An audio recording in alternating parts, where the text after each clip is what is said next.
O esos dos ejemplos anteriores, razonable, ¿cierto? Unas buenas aplicaciones de las funciones trigonométricas, ¿no? ¿Sí o no? Eh, bueno, vamos a ver quién va ingresando. Mildred. ¿Cómo? Sí, ¿alguna pregunta, Mildred? Ese nombre no es poco común, ¿no? Mildred. Es un nombre muy Mildred. bonito. Bueno, Mildred. Sí. ¿Preguntas? No, profe, ninguna hasta el momento. Bueno, y Karen Fajardo entonces, o Marjorie. Tatiana, todo el mundo está QAP 1A. Yes. Yes, muy bien, así es. Bueno, entonces, de eso se trata solucionar triángulos. ¿Listo? Ahorita continuemos haciendo ejemplos. ¿O usted quiere que les pase diapositivas? No habrá ejemplos, ¿cierto? Que diapositivas. Ejemplos, profe. Diapositivas tienen en los otros cursos, ¿sí o no? Vamos a distinguirnos aquí por no hacer diapositivas. No, es que cuando uno escribe, el estudiante aprende más, ¿sí o no? Que cuando ya le muestran todo hecho, tan. Por ejemplo, yo cuando empecé a dar clase virtual, porque es que esto fue un cambio drástico en esa época, no sé, ustedes comenzaron el semestre presencial, ¿cierto? Me han dicho. Y de repente, el primer semestre ustedes están en Pamplona presencial. Y de repente, pues, todo el mundo se fue, ¿cierto? Por la pandemia. Entonces, en esos días, por ejemplo, en mi caso yo solo trabajaba en la universidad y mientras nos adaptábamos al nuevo cambio, pues, que está sucediendo, una semana no vimos clase, ¿sí? Porque los estudiantes, todo el mundo, los profesores estaban viajando para sus casas, los estudiantes estaban viajando, todo el mundo viajando, pues corriendo como, ahí sí se puede decir, corriendo de la plaga, ¿no? Entonces, una semana sin ver clase. Y luego de esa semana empezamos a hacer reuniones entre los profesores, los directivas, diciendo, bueno, ¿qué vamos a hacer? ¿Seguimos el semestre de qué forma, virtual o qué? Entonces nos dijeron a los profesores, no, pues ¿sabe qué? No, el semestre se sigue. Y cada profesor verá como que use alguna plataforma por ahí para dar sus clases de forma virtual, ¿no?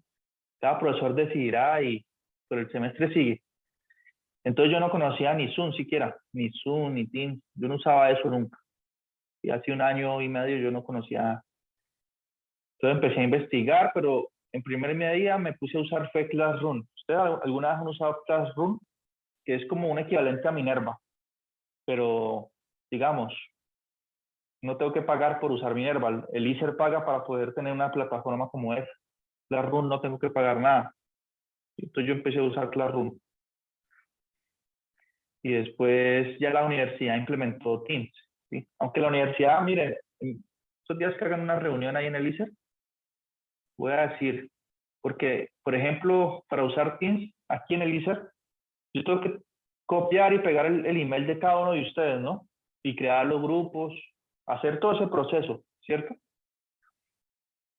Y eso es un proceso agotador, pues, que escriben mal el email, bueno, todas las dificultades, ponerse uno a crear los grupos de forma manual, todo eso es un gran trabajo.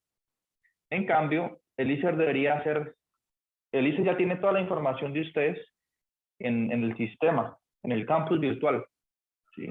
Ahí si yo me meto ahorita al campus, ahí veo toda la información, el email de ustedes, el teléfono de cualquier estudiante. Entonces, el ISER debería permitir, por medio del campus, que se haga una vinculación a Teams, ¿sí? Y esa vinculación se hace con un solo clic. Yo le aprieto un clic y vinculo el grupo. Entonces, ¿qué hace ese proceso? Inmediatamente crea todos los grupos en Teams y los agrega a todos ustedes y eso es a un solo clic, ¿ya? Inmediato. Y nos ahorraríamos nosotros todo ese trabajo de, bueno, yo no lo hice, ¿no? Pero de estar creando los grupos de forma manual. Sí. Por ejemplo, en la universidad yo tengo 5 grupos. Entonces yo le hago, con un clic, ya creé todos los 5 grupos de Teams. Ya, inmediato. Teams es mejor que Minerva para poner trabajos, para poner límites de tiempo, una plataforma más completa. Pero como en Minerva, si ustedes están, los grupos ya están creados en Minerva, eso que ellos hacen en el ICER, de que todos ustedes ya están en Minerva con los grupos creados y todo, lo mismo deberían hacer con Teams y dejar de usar Minerva y comenzar a usar solo Teams. Es mejor, definitivamente. Entonces, claro, en esa época uno adaptándose a la nueva tecnología, pues no fue fácil para nadie, ¿no? Para los estudiantes tampoco. Y yo creo que el próximo semestre sigue virtual. ¿Ustedes qué piensan? ¿Será que sí o no? Porque es que ustedes miran la etapa de vacunación cómo va y va muy lento, ¿sí? Que supongo que van por ahí el 10% de la población del país está vacunado, ¿sí? Son los adultos mayores principalmente. Y este país tiene aproximadamente, ¿cuántos habitantes tiene este país? ¿Alguien sabe aquí, más o menos? ¿Cuántos habitantes tiene Colombia? ¿Como 55 millones, profe? Como 55 millones, sí. Han crecido ya, ¿no? 55 millones de habitantes. La inmunidad de rebaño se obtiene después de un 70-80% de la población vacunada, ¿sí? Entonces nosotros somos 55 millones y han vacunado al 10% de la población aproximadamente, pues. ¿Cuánto es el 10% de 55 millones? Pues es 5.500.000, ¿sí? Más o menos. Si a mucho harán 6 millones de vacunas, coloquemos 6 millones de personas vacunadas, un poquito más del 10%. Entonces miren esta cantidad tan pequeña, ¿sí? Nos falta demasiada gente, o sea, ni siquiera la mitad tenemos. Poder decir, hay 30 millones de colombianos vacunados, o hay 35 millones, ¿sí? Para que podamos hablar de una inmunidad de rebaño. Pero no, estamos demasiado lejos con esta cantidad, ¿sí? Estamos lejísimos, entonces yo creo que no volveríamos el próximo semestre, sí, a menos de que sea una política pública, de que el gobierno diga, no, todas las instituciones de educación superior públicas deben regresar y con el debido protocolo de bioseguridad, y tomando todos esos riesgos. Pero yo creo que es complicado eso, ¿sí? Por dos cosas. Primero, cuando los estudiantes salen de sus casas a estudiar, pues, digamos, pierden en alguna medida esa protección de la familia, ¿no? ¿Se imagina un estudiante que vive qué sé yo, dígame, en pueblos que sean cercos o ciudades cercas a Pamplona, y Bucaramanga, ¿cómo es que es? Pamplonita. Pamplonita, otra, a eso que sea cerca, donde es muy peligroso, donde ocurre mucho, cerca ahí a Pamplona, Timbío, ¿cómo es que es? Que han ocurrido unos asesinatos a policías estos días. Catatumbo. No. Otro. Cucutilla, Mutiscua. Uno que empieza con T. Toledo, Arboledas, La Bateca. Bueno, eso, imagínense. Un estudiante está en la protección de su hogar, ¿sí? Uno, en alguna medida uno se siente protegido en casa. Entonces, muchos que se desplazan a Pamplona, imagínense, le da COVID, ¿sí? La mayoría de ustedes pues no tendrá reacciones adversas, ¿no? Por la juventud, pero eso es como jugar a la ruleta, puede ser que sí, puede ser que no. Entonces, un estudiante que está solo en Pamplona, que paga su alquiler en un cuarto, pero no hay nadie que lo supervise, ¿sí? Todos esos escenarios son poco deseables. Entonces, yo creo que una política pública debe pensar en eso, de los estudiantes que dejan su casa para irse a estudiar lejos, ¿sí? La probabilidad de que se enferme y que no tenga quien lo asista. También para los profesores, ¿no? Y ustedes, los profesores también podemos sufrir esa situación. Por ejemplo, yo estoy aquí en Cali, en mi casa, con mi familia. Hacía 3 años no vivía con ellos, pero por la situación, pues vine a visitar y me quedé aquí con ellos en la casa familiar, ¿no? se enferma uno de COVID en Pamplona solo, porque yo en Pamplona no conozco, no tengo familiares, ni un tío, nada, nada, nada. Completamente desconocido. Uno viene enfermo y solo por allá. Entonces, yo creo que lo más probable es que el próximo semestre sea virtual, muy a pesar de muchos de ustedes. No sé, Noreli, ¿qué piensa? Yo pienso que va a seguir virtual. Sí, yo pienso que tal vez sí, el próximo año, de pronto ya el primer semestre sí sería presencial. Y darle Aunque, todo este profe, año. digamos que ahorita en agosto en los colegios van a empezar presencial. Sí, sino que en los colegios, pues como le digo, es otra situación, ¿no? Por ejemplo, los niños van al colegio y vuelven a su casa y, digamos, si se enfermó, pues está el papá y la mamá y todo el mundo ahí asistiéndolo. Pero un estudiante que ha viajado de otra ciudad y está enfermo solo, Más complicado. más complicado. Por ejemplo, eso genera estrés. Por ejemplo, los papás se dan cuenta que el muchacho está enfermo solo y bueno, eso se complica la situación. Ujú. Sí. Además, Pamplona es pequeño. Sí. Pamplona es pequeño y pues hay muchas cosas que hacer. Y uno sale por allá a pasear, a recorrer y por ahí se puede contagiar. Yo creo que para el próximo semestre, por ahí en el primer año, perdón, para el próximo año en el primer semestre, yo creo que tal vez sí ya es presencial. Sí, ahí sí. Ojalá, profe, porque si no estamos paila. Sí, aunque sí es presencial, yo ya no puedo trabajar más en el ICE. Pero podemos seguir siendo amigos. Sí, porque es que como yo trabajo en la universidad, yo soy de tiempo completo. Entonces yo no podría tener esos dos trabajos porque a mí me pagan, por ejemplo, la universidad me paga 40 horas semanales, ¿no? Pero yo trabajo en clase solo 20, ¿sí? O sea que las otras 20 me las pagan, pero yo no estoy trabajando, sino que me la pagan para cuando me citan a reuniones o para que dé alguna asesoría, ¿sí? Por eso se llama tiempo completo. Yo tengo que estar ahí para cuando me requiera el director o mis jefes. Que vamos a hacer un seminario, listo. Que profe, que si puedo hacer una exposición en el departamento de matemáticos, listo. Todas esas 20 horas semanales, o sea que son, en el mes me pagan 80 horas, ¿sí? Que vale una platica, para que yo esté disponible para cualquier situación, ¿sí? Casi nunca me llaman para nada. Hoy sí tengo una reunión de 4 a 5, pero una vez a la semana por ahí. Entonces, digamos, si yo trabajo en el ICER y en la universidad al mismo tiempo, entonces yo tengo que dar clase a una cierta hora y resulta que a esa misma hora mi jefe me dice que hagamos una reunión. Entonces yo le digo, no, no puedo porque es que estoy ocupado dando la clase en el ICE. Entonces me dice, ¿cómo así? Pero es que yo lo estoy pagando tiempo completo. ¿Sí? Entonces, Entonces, paila. entonces no podría estar en los dos lugares. ¿Sí? Eso puede ocurrir.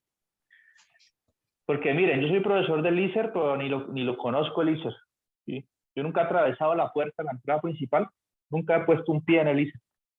Pero mire todo lo que permite la virtualidad, ¿no?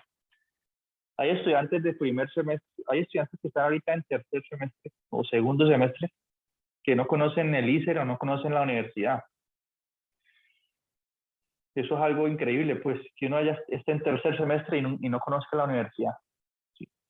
No conozca la cafetería, dónde venden un buen café, dónde es que son los parches buenos ahí para charlar con los amigos.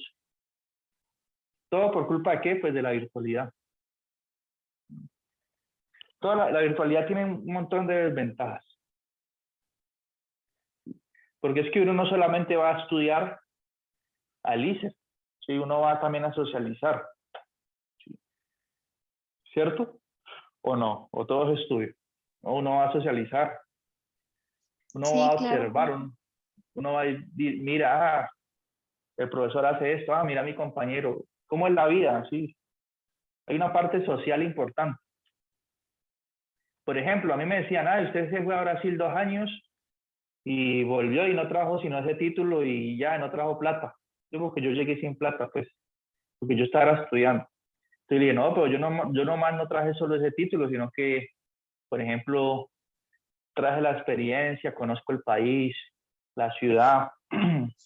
Por ejemplo, yo puedo viajar a Brasil cuando quiera y como si fuese a una ciudad aquí en Colombia, pues tengo la tranquilidad de que conozco los lugares, ¿sí? El idioma.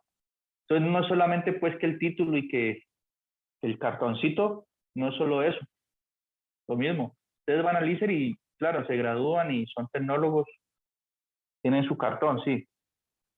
Pero pues no solo fue el cartón lo que ustedes obtuvieron en ese tiempo. Aprendieron otras cosas, sociales, culturales, sí. Aprendieron cómo tratar con la gente, por ejemplo.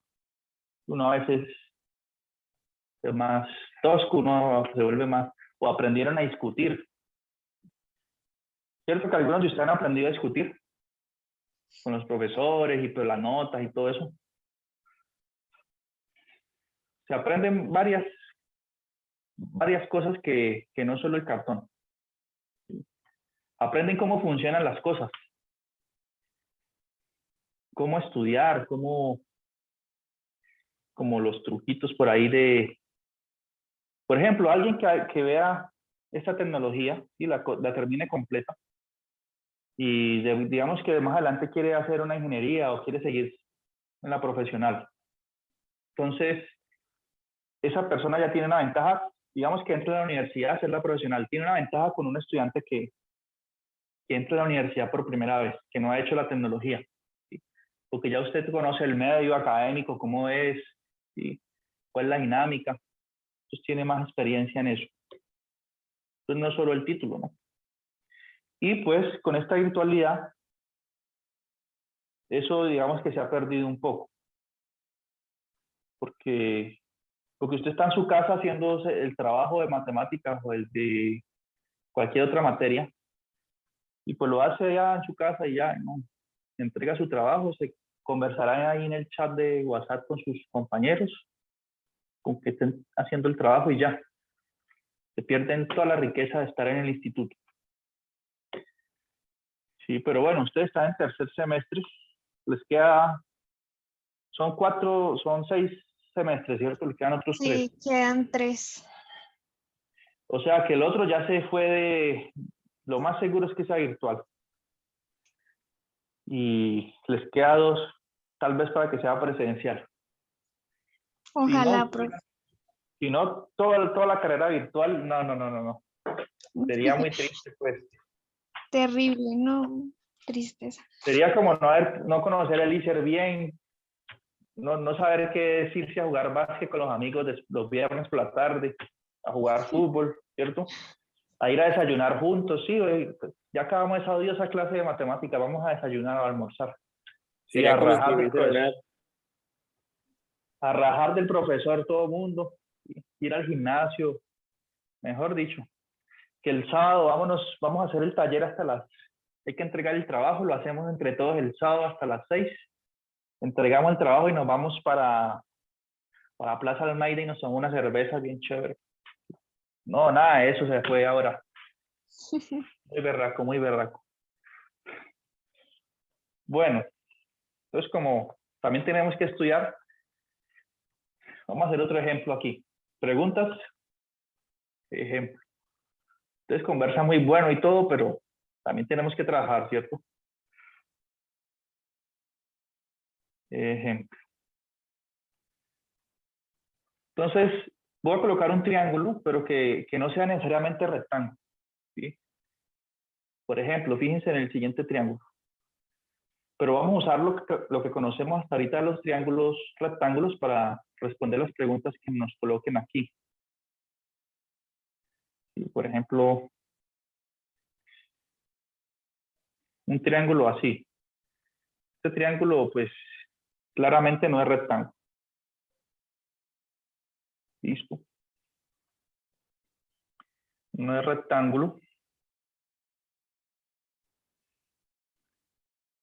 Y digamos que nos dan algunos datos.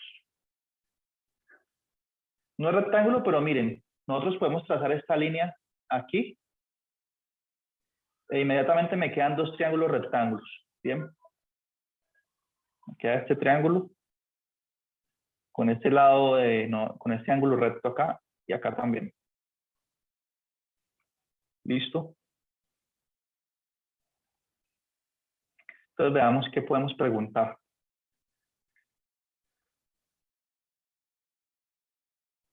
Digamos que nos dicen que esto acá, esta longitud,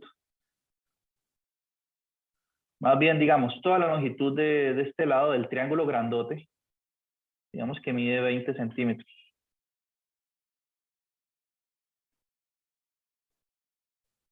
20 centímetros acá.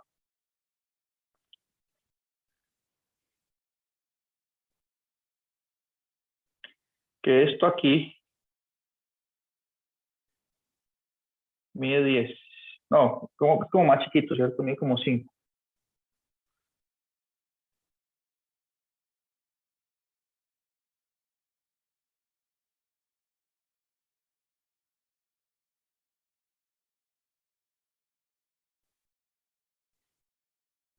¿Qué otra información podemos dar aquí?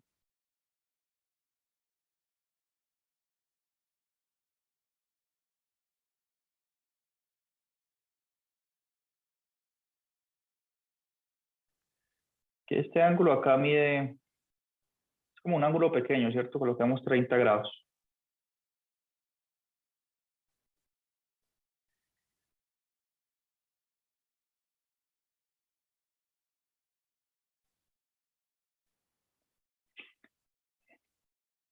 Listo.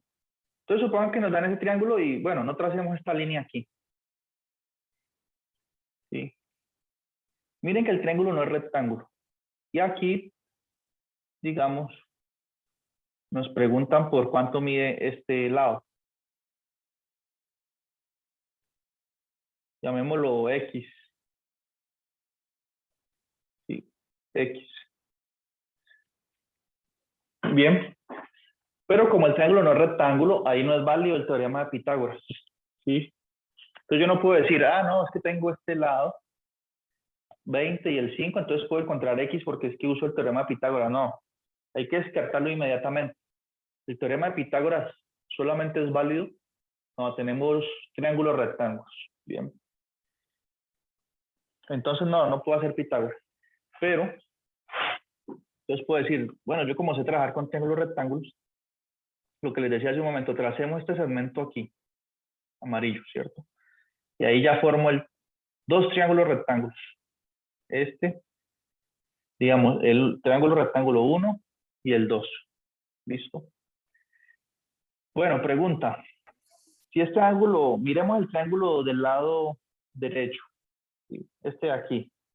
Si este ángulo mide 30 grados, ¿cuánto mide el ángulo que está aquí, que lo voy a llamar alfa? ¿Cuánto mide ese ángulo alfa si este acá mide 30 grados? 60. 60, ¿cierto? Porque la suma de los tres tiene que dar 180, entonces tiene que medir 60. Listo. Entonces, si analizamos el triángulo que me quedó ahí, digamos, si eso mide 60, y yo me pongo a analizar solamente este triángulo, voy a cerrarlo aquí con color amarillo. Solamente ese. ¿Será que puedo encontrar el valor de X? Si analizo solo ese triángulo.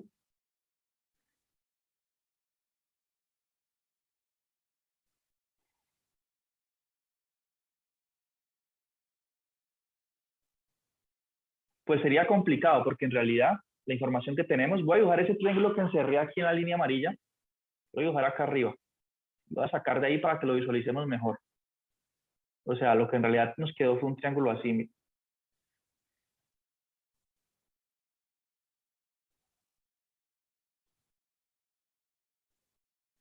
¿Sí?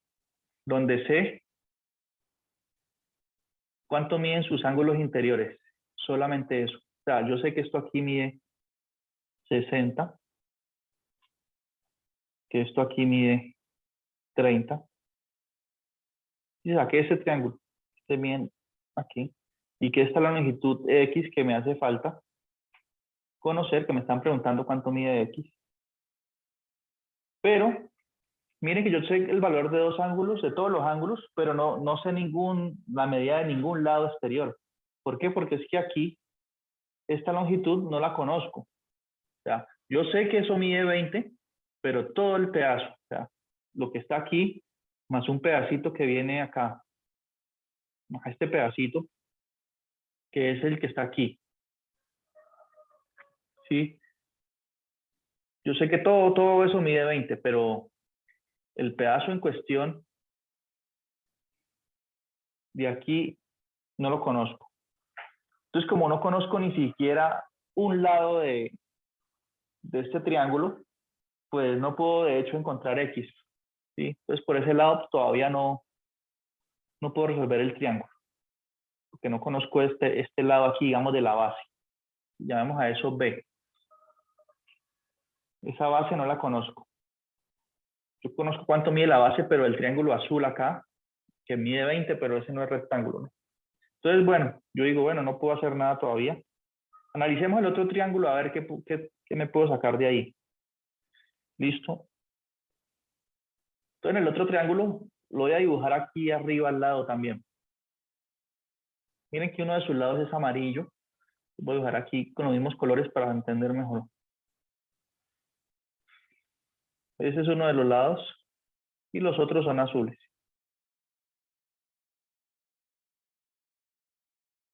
Lo hice un poquito más pequeño. ¿Listo?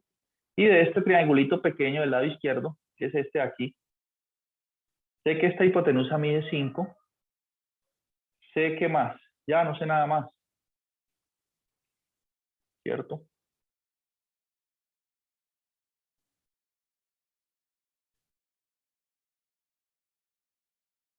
Porque este ángulo no lo conozco. Este ángulo tampoco. Y este pues sé que vale 90 grados. No tengo información.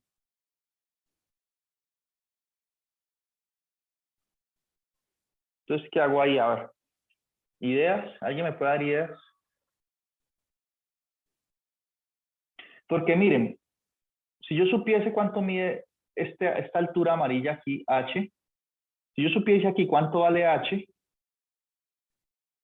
porque estas dos longitudes son la misma, porque ahí se están uniendo los dos triángulos. Yo ya podría encontrar el valor de X, porque cuando uno conoce un ángulo interno y un lado del triángulo, puede encontrar el valor de lo demás. Y si yo supiese cuánto vale H, podría resolver el problema que es encontrar X. ¿Sí? Pero en este lado aquí, en este triángulo de acá, no sé cuánto vale H, ni puedo saberlo porque es que necesitaría conocer cuánto vale un ángulo interior acá. Y no sé cuánto vale.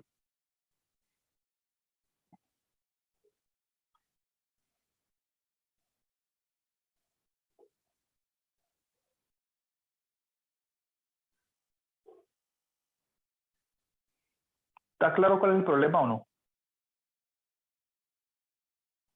Entonces, lo que sucede es que nos tienen que dar más información. Yo di muy poquita información. Yo dije que esto vale todo, esto acá vale 20. ¿Sí? Vale una longitud 20. Pero no especifiqué cómo están distribuidos esos 20, ese número 20. Por ejemplo, yo puedo decir así. Todo vale 20. Entonces yo puedo decir que este primer pedacito aquí vale 8. ¿Sí? Y que de ahí en adelante vale 12. Porque 8 más 12 es 20 y así pues toda la longitud completa vale 20. ¿Sí? Entonces di una información adicional. Entonces ahí sí puedo resolver el problema. Porque entonces si yo estoy diciendo que este pedazo vale 12, entonces estoy diciendo cuánto vale B. ¿Cuánto vale B aquí entonces? 12. Entonces si B vale 12, pues ya. De hecho no necesito ni siquiera analizar este otro triángulo porque con este nomás tengo suficiente para responder la pregunta. Me han preguntado solamente por la longitud de este lado de X. Y entonces yo tracé esta línea amarilla y dividí eso en dos triángulos rectángulos. Y aquí me quedó un triángulo rectángulo que justamente tiene como hipotenusa X. Y si esta longitud mide 12, pues ya con esta información de acá, puedo saber quién es X. Esto de acá lo ignoro porque no lo necesito. ¿Sí? Como hacemos en la vida real, ¿no? Cuando no necesitamos a alguien, ya no le volvemos a hablar ni nada, lo ignoramos. Pues así hacemos con este triángulo. Lo ignoramos porque no lo necesitamos. ¿Cierto? Aunque no debería ser así, ¿sí o no? Bueno, entonces la moraleja del asunto, ¿cuál es? Que cuando nos plantearon esta pregunta, no teníamos ningún triángulo rectángulo, ¿sí? Pero que fuimos capaces de trazar este lado amarillo y plantear acá este triángulo rectángulo y que ese sí podemos resolverlo, ¿sí? Entonces ahorita sí, todo nuestro análisis y nuestro trabajo se centra en encontrar X acá en este triangulito pequeño. Bien, ¿qué función? Necesito encontrar X. ¿Quién me dice qué hago? Cualquiera de ustedes, ¿qué haría en ese momento? Digamos que yo les digo, quiz sorpresa, a ver. Tienen 10 minutos para encontrar X. Utilizar coseno. Calcular coseno de qué ángulo. ¿Cuál quiere usar usted? ¿El ángulo de 60 o el ángulo de 30? De 30. No, de 60. De 60. Bueno, entonces, ¿qué digo? ¿Qué calculo? ¿Seno, coseno? ¿Coseno? Muy bien, coseno. Entonces, o cualquiera, ¿no? Al final, coseno de 60, ¿cuánto es?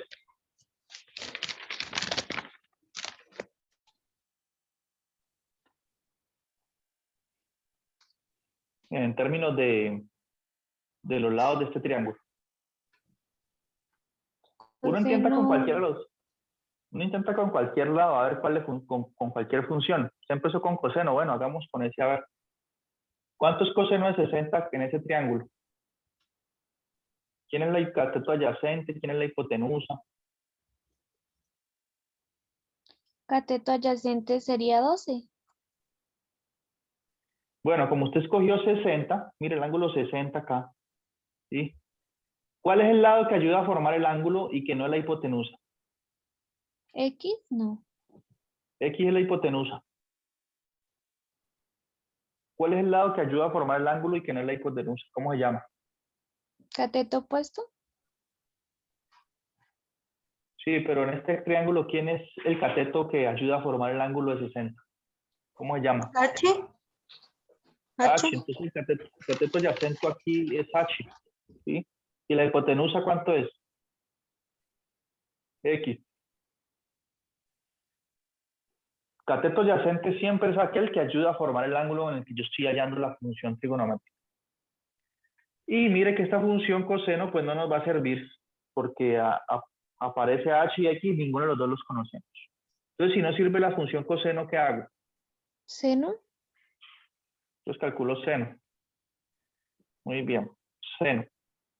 ¿Cuánto es seno de 60?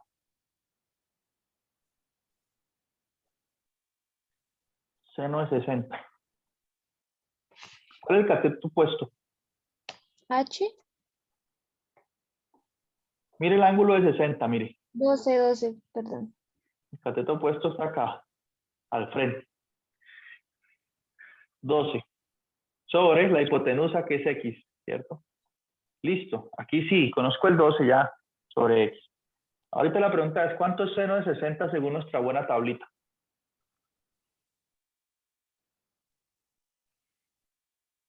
Raíz de Hemos 3 construido. medios.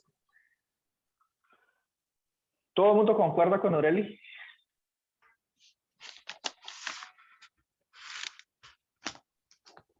No, eso es coseno.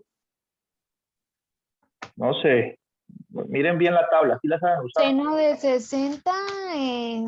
Raíz de 3 medios. Eso, raíz de 3 medios. Ah, bueno, entonces está bien.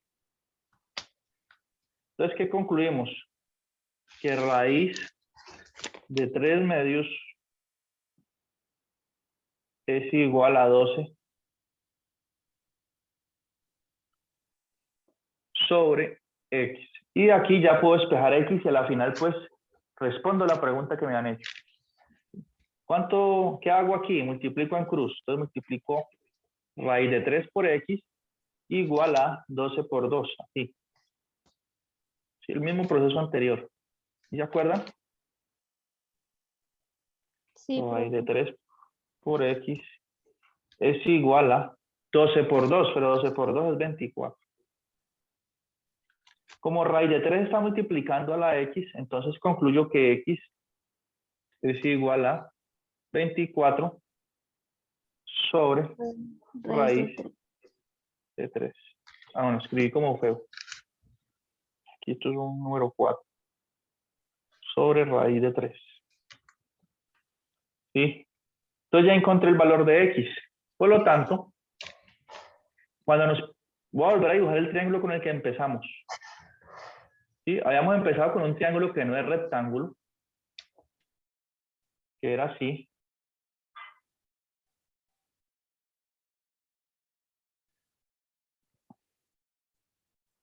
Bueno, se quedó como parecido a un triángulo rectángulo, ¿no? Pues quitemos, borremos. Sí, sí. Habíamos empezado con un triángulo que no es rectángulo y con esta información. Esto mide aquí 5, esto mide 12. Y que este ángulo acá mide 30. Este ángulo y este no lo conocemos. Y nos preguntaron por esta longitud que es x. Entonces ya nosotros, orgullosos, podemos saber quién es x. Ya lo descubrimos. ¿Sí? ¿Cómo? Ah, fácil. Recordando, recapturando ideas. Que nosotros trazamos aquí este segmento amarillo y nos quedó en el lado derecho un triángulo rectángulo y nos dimos cuenta que este angulito de aquí mide 60. No todo, ¿no? Todo no sabemos cuánto mide, pero ese pedacito entre la línea amarilla y la línea que forma el segmento de acá, ese mide 60. Entonces usamos funciones trigonométricas y descubrimos que x entonces es igual a 24. ¿Cuánto es Raíz esto de aproximadamente? Sobre raíz de 3. ¿Cuánto es aproximadamente esto? Bien. Y bueno, entonces ahí ya decimos, bueno, eso vale x aproximadamente y borramos todo lo demás. Bien. Entonces logramos dar información sobre un triángulo que no es rectángulo, pero, digamos, estos ángulos interiores de ese triángulo nunca los podremos saber. Este ángulo de acá yo no sé cuánto mide. Este ángulo de acá no sabemos cuánto mide. Aunque este sí podríamos investigar. A la final podría investigarse todo. Pero respondimos la pregunta, que era cuánto medía esa longitud, ¿sí? Y usamos triángulo rectángulo. Entonces, por eso cuando uno estudia geometría, todo el enfoque se hace en triángulos rectángulos. ¿Por qué? Porque si no nos dan triángulos que no son rectángulos, pues nosotros podemos trazar alguna lineecita por ahí de manera apropiada para que me queden triángulos rectángulos y poder resolver el problema a la final, ¿sí? Podemos trasladarlo a nuestro mundo, ¿sí? Con un pequeño procedimiento. ¿Cuál es el procedimiento? Trazar por ahí alguna línea así. Ya, por medio de triángulos rectángulos, aplico la teoría a cualquiera de esos dos. Bien, ¿se entendió la moraleja de este ejercicio? Sí. La moraleja es, nos plantean una pregunta en un lugar, nosotros la trasladamos acá, y aquí la sabemos resolver y luego nos volvemos. Eso es. ¿Sí? Cuando uno no sabe algo, lo lleva a donde sí sabe. Y eso fue lo que hicimos. Se nos va a cortar la llamada, ¿listo? ¿Tiene más preguntas? Queda menos de de un mi minuto. parte no. Entonces, eso se llama solucionar triángulos. Ya lo que queda es mandarles un taller. ¿Sí? Mandarles un tallercito. ¿Listo? Entonces, para estos 30 minutos que siguen, les voy a mandar un ejercicio